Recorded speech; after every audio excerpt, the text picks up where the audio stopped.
প্রভু যিশুর কি শাস্তি হলো না কি পুরস্কার হলো? পুরস্কার হয়নি। হ্যাঁ, পুরস্কার হয়েছে। পুরস্কার কি না? ওই ক্রুশের উপর থেকে ঝরে প্রভুর ক্ষমার বাণী,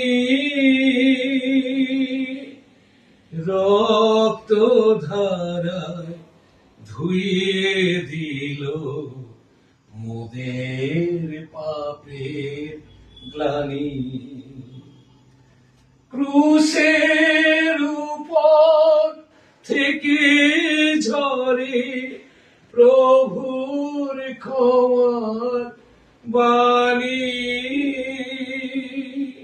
বলুন, সেই ক্রুশে যখন তাকে ক্রুশবিদ্ধ করা হয়েছে, কত বড় বড় পেরেক তার হাতে পায়ে ঢোকা হয়েছে, তার মাথায় কাঁটার মুকুট দেওয়া হয়েছে। সোনার মুকুট নয়, কাঁটার মুকুট।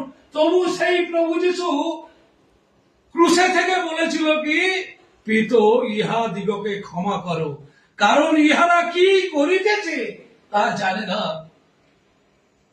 ধন্য, ধন্য আমাদের প্রভু যিশু, ধন্য।